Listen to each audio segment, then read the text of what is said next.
रायगड जिल्ह्यातील पेण शहरात भोगावती नदीत बुडून 20 वर्षीय तरुणाचा दुर्दैवी मृत्यू झाल्याची घटना घडली आहे। वसीम शेख अन्सारी राहणार सागर सोसायटी पेण हा आपल्या मित्रांसोबत पिंपळडोह परिसरात व्हॉलीबॉल खेळत होता। यावेळी चेंडू पाण्यात गेल्यानंतर तो काढण्यासाठी नदीत उतरला असता दम लागल्याने तो पाण्यात बुडाला। घटनेची माहिती मिळताच पेण पोलिसांनी घटनास्थळी धाव घेत स्थानिक नागरिकांच्या मदतीने शोध मोहीम सुरू केली। मात्र अनेक तास शोध घेऊनही तरुणाचा माग काढण्यात यश आले नाही। त्यानंतर पोलीस निरीक्षक संदीप बागुल यांनी खोपोली येथील हेल्थ फाउंडेशन आणि कोलाड येथील SVRSS रेस्क्यू टीमला पाचारण केले। दुसऱ्या दिवशी सकाळी शोधकार्य सुरू करण्यात आले आणि सुमारे 3 ते 4 तासांच्या प्रयत्नानंतर मृतदेह बाहेर काढण्यात रेस्क्यू टीमला यश आले। मृतदेह पेण उपजिल्हा रुग्णालयात पाठवण्यात आले असून पुढील तपास सुरू आहे। दरम्यान पालकांनी मुलांवर लक्ष ठेवून अशा घटना टाळाव्यात असे आवाहन पोलीस निरीक्षक संदीप बागुल यांनी केले आहे। काल दुपारी 3 वाजता सुमारास पोलीस स्टेशनला माहिती मिळाली, भोगवती नदीच्या किनारी पिंपळपाट या एरियामध्ये एक वसीम शेख अन्सारी हा 20 वर्षाचा युवक बॉल खेळता त्याच्या मित्रासमोर नदीत उडी मारली आणि बॉल काढण्याच्या नादामध्ये तो पोहत असताना त्याचा दम लागला आणि तो पाण्यात बुडाला।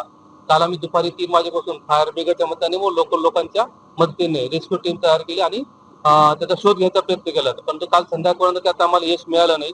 रात्र झाल्यामुळे आम्ही रेस्क्यू थांबवले आणि मदत कार्य थांबवलं आणि काल रात्रीच आम्ही आमचे खोपोलीचे मित्र आमचे गुरुनाथ खानिलकर यांचे हेल्थ फाउंडेशन व तसंच SVRSS खोपोलीची टीम यांना कॉन्टॅक्ट केला आणि आज अर्ली मॉर्निंग 7 वाजताच त्यांना इथे पाचारण केलं। त्यांच्या मदतीने आज सकाळपासून आम्ही पुन्हा एकदा शोधकार्य सुरू केलं आणि आता जवळजवळ 3 ते 4 तासाच्या प्रदीर्घ मेहनतीनंतर तो मुला एका कपरीमध्ये आम्हाला आता मिळून आलेला आहे। आणि याद्वारे एकच आवाहन करू इच्छितो की हे लहान मुलं यांनी थोडं आपल्या पालकांनी त्यांच्यावरती वास ठेवणं गरजेचं आहे, कारण की किरकोळ एका बॉल घेण्याच्या नादामध्ये तो या मोठ्या नदी पात्रात त्यांनी उडी मारली आणि त्याचा जीव गमावलाय।